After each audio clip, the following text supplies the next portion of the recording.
안녕하십니까 여러분, 꽃보다 취업 강원 대표입니다. 오늘은 여러분들한테 특히 식품업계 취준생들한테 너무 반가운 소식, 삼성 웰스토리 채용 공고를 가지고 왔습니다. 자, 2025년 너무 힘든 해였거든요. 2025년 상반기에도 식품 기업들이 떴지만 사실 제가 볼 때 허위 매물 수준, 공고만 내놓고 T1는 예전보다 형편없이 줄어들었습니다. 그래서 당연히 붙어야 될 어떤 스펙이나 자격이 된 친구들도 우르르 떨어질 정도로 많이 힘든 시즌이었는데, 왜 이렇게 힘들고 2025년이 어떻게 대응해 나가야 되는지는 제가 위에 영상 링크 드리니까 꼭 보시면 좋을 것 같고요. 여러분들이 상담에 오시면 직무 설정, 방향성 설정, 대체 내 스펙을 어느 정도 기억할 수 있는지, 내 자수 상태가 지금 얼마나 형편없는지 명확하게 제가 알려드릴 테니까 상담에 꼭 오시면 좋을 것 같습니다. 여러분들의 구독과 좋아요가 저한테 큰 힘이 되니까 구독, 좋아요 꼭 부탁드리겠습니다. 삼성 웰스토리 어떤 기업일까요? 주변에 이제 학생들도 그렇고 이제 많이들 다니고 있는 기업인데, 삼성그룹의 단체급식, 그리고 식자재 유통, 그리고 그룹 사내 쇼핑몰 운영까지 수행하고 있습니다. 푸드 서비스를 시작으로 식자재 유통 서비스뿐만 아니라 글로벌 식음 서비스까지 제공하고 있습니다. 식품 기업이죠.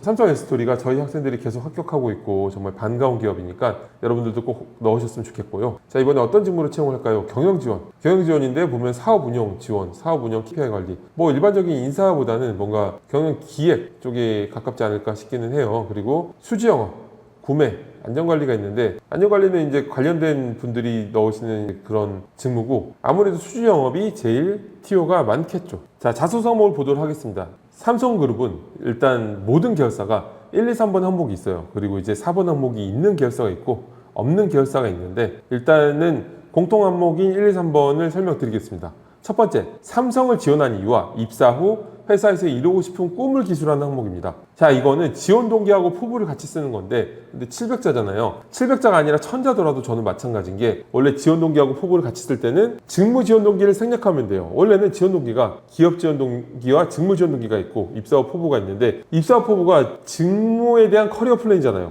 직무에 대한 커리어 플랜이기 때문에 직무 지원 동기는 뭐예요? 이런 커리어 플랜이 있기 때문에 이 직무에 지원하는 동기가 되는 거거든요. 두 개가 어느 정도 맞물리기 때문에 기업 지원 동기만 소제목으로 적고, 그 다음에 입사 포부를 작성하시면 됩니다. 기업 지원 동기는 내가 이 회사를 지원할 때 프라이드를 가질 만한 부분을 명확하게 적는 거예요. 그리고 한 3문장 정도가 적절한데, 거기에는 명확한 구조가 있습니다. 바로 삼성 안에 이런 부분에 함께하고 싶어 지원하였습니다 하고 두 갈식으로 바로 던지고, 일단은 내가 동기를 나타내는 거니까 나의 의지를 나타내려면 선언을 해야 되잖아요. 선언을 바로 하고, 그 다음에 두 문장을 뭘로 하느냐, 총론과 강론으로 들어가면 좋을 것 같아요. 모든 글이 사실 총론에서 강론으로 흘러갈 때 제일 타이트 있게 체계적으로 쓴 것처럼 느껴집니다. 이 기업 지원 동기라는 게 채용 담당자가 자세하게 읽을 그런 여력이 안 돼요. 자소서가 그 사람에 대한 걸 보려고 쓰라고 하는 거지, 우리 기업에 대한 얘기 매년 똑같이 쓰는 거, 그거를 관심 있어 하진 않거든요. 어떤 요식행위라고 생각하시면 되는데, 그래도 어쨌든 간에 글이라는 게 똑똑한 사람이 쓴 글은 똑똑하게 쓴 걸로 보인다는 포인트로 글이 이런 3문장 정도로 총론에서 강론으로 흘러가는 느낌으로 들어가면은 제일 명확하고 똑똑한 사람이 쓴 체계적인 글이 됩니다. 지원 동기에 대한 명확한 작성법은 제가 위에 영상 링크 드리니까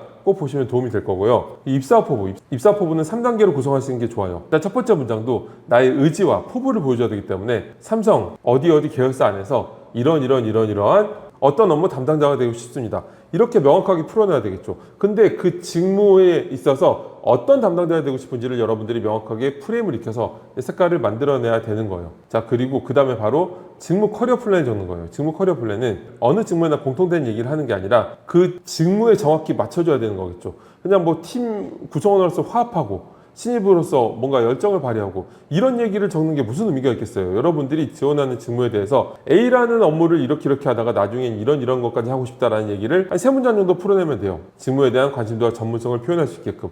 그리고 마지막 남은 분량 정도를 내가 이때까지 했던 어떤 경험들이 이 회사의 직무에 기여할 수 있는지 이렇게 풀어내면 명확하게 되니까, 여기는 1번은 기업 지원 동기와 입사 포부를 풀어내시면 되고요. 2번 항목이 본인의 성장 과정을 간략하게 기술하는데 1500자래.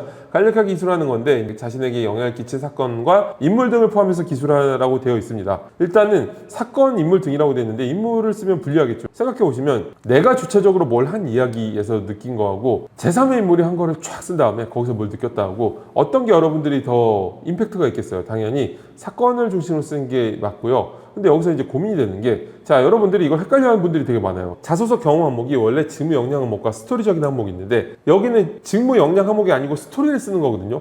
특히 성장 과정이라는 건 그 어떤 스토리 항목보다 더 스토리다워야 돼요. 여기서도 어때요? 성장 과정이라는 단어의 뜻을 한번 생각해 보세요. 그리고 가치관에 영향을 끼치신, 나한테 영향을 끼친, 어때요? 이건 정말 그 사람을 보기 위해서 쓰라고 하는 겁니다. 삼성이 원래 옛날부터 관리의 삼성, 사원 한 명 뽑으면 10년간 뭐 교육비로 3억이 든다, 뭐 이런 얘기가 있을 정도로 사람에 대해서 중요시해서 생각해서 만든 항목이거든요. 그래서 여기다가 여러분들이 직무 역량이나 여러분들이 이루어낸 직무 업적 같은 거를 타이트한 경험 같은 거를 나열하듯이 풀어내면은 그거 읽을 채용 담당자 하나도 없어요. 내 주변에 이렇게 써서 합격했는데요. 자소서만 가지고 합격하는 게 아니니까 그렇죠. 자소서만 가지고 줄을 매겨보면 애초에 그냥 동문서답을 한 거죠. 그렇죠. 채용 담당자는 이런 스토리적인 항목은 인재상 항목이거든요. 여러분들이 기업들 홈페이지 가봐요. 기업들 홈페이지에 인재상이 어떤 것들이 있어요? 열정, 도전, 창의 이런 것들이 있죠. 사실 인재상 외울 필요 전혀 없고 기업마다 다 인재상 비슷비슷하니까. 근데 이제 제가 드리고 싶은 말씀은 어쨌든 그런 인재상이라는 워딩에 맞는 얘기를 써야 된다는 거죠. 직무 역량 항목과 스토리적인 항목의 구체적인 차이는 제가 드리는 위에 영상 링크 보시면 명확하게 아실 수 있고요. 스토리 항목은 구조가 있습니다. 바로 상황을 제시하고 그 다음에 문제점이 정말 중요한 게 여러분들도 어떤 스토리텔링, 말 그대로 스토리텔링을 해야 되는 거잖아요. 스토리텔링에서 영화, 드라마, 웹툰 이런 것들인데 주인공이 아무 문제도 없이 이것저것 하고 다니면 그거는 이 이야기를 끝까지 읽을 만한 흡입력이나 후킹할 만한 포인트가 없죠. 그래서 여러분들 자소서도 초반부에 분명하게 그 상황에서 어떤 문제가 임팩트 있게 발생해야 돼요. 그리고 이제 그 문제를 해결하기 위한 과정을 구체적으로 풀어내는 게 스토리텔링인 거죠. 이렇게 설명을 드려도 여기에 여러분들이 했던 마케팅 인턴 프로젝트, 어떤 인턴 할 때 어떤 프로젝트 경험 이렇게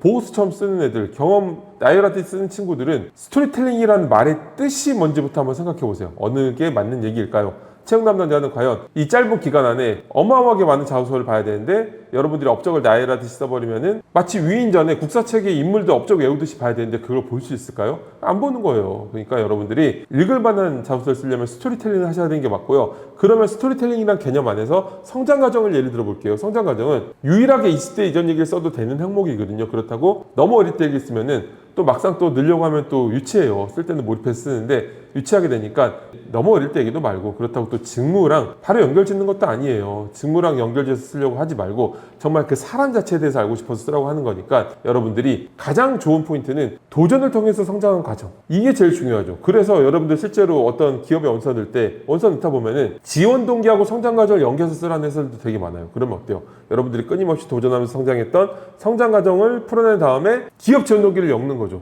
이러한 저희 끊임없이 도전하는 모습과 LG전자가 부합하다 생각하여 지원하였습니다. 뭐 이렇게 가는 거겠죠. 그렇죠? 그러니까 제가 말씀드린 대로 성장 과정을 하셔야 되고, 또 천자 이상은 이제 한 이야기를 대서사시로 풀면은 이걸 읽을 포인트를 잡기가 어려워요. 그래서 짧은 걸 여러 개 넣는 게 좋습니다. 저희 꽃보다 취업 학생들 같은 경우에는 마스터 자소서에서 일단은 광의의 성장 과정인 성장 과정을 하나 넣고, 그리고 힘들었던 경험을 넣든가 아니면 구성원들 간에 협업하는 과정에서 커뮤니케이션 역량을 발휘한 거, 이것도 어떻게 보면 성장 과정 중에 하나죠. 광의의 성장 과정으로 이렇게 구성하셔도 되고, 어쨌든 근본적 의미의 성장 과정은 처음에 하나 넣어주신 게 좋습니다. 이래도 직무 역량 항목을 헷갈려서 막 업무 프로젝트 보고서 쓰는 분들한테 마지막으로 한 가지 단서를 더 드리면, 자, 삼성 채용 공고가 1, 2, 3번이 공통 항목이라 그랬죠. 4번 항목이 있는 계열사가 상당히 많은데 4번 항목이 있는 회사의 대부분의 4번 항목은 직무 역량, 직무 경험수라고 되어 있어요. 그렇기 때문에 그러면 공통으로 된 2번 항목은 정말 사람을 보고 싶어 하는 거구나. 명확한 증거죠. 자, 그래서 주변에 그렇게 안 써서 합격했는데요, 이런 일반화의 오류를 생각하지 말고 그냥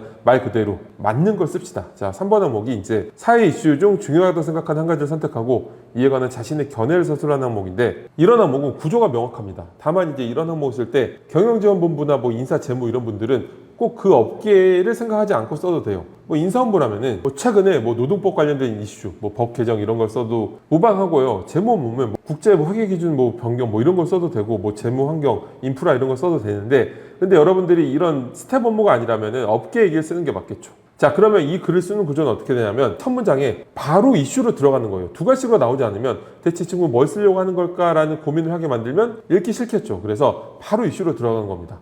최근 뭐 땡땡 업계에서는 이런 부분이 화두가 되고 있습니다. 그 다음에 이제 천자니까 그게 이슈가 되고 있다는 걸 입증할 만한, 대체 얼마나 이슈가 되고 있는지를 풀어내는 어떤 사례들을 뭐 미국에서는 어떻고 유럽에서는 어떻고 최근 한국에서는 어떻고 이런 식으로 풀어낸 다음에 두세 문장 풀어내고 그 다음에 이런 식으로 글이 가버리면 읽을 포인트가 없죠. 그래서 이쯤에서 또 문제점을 주는 거예요.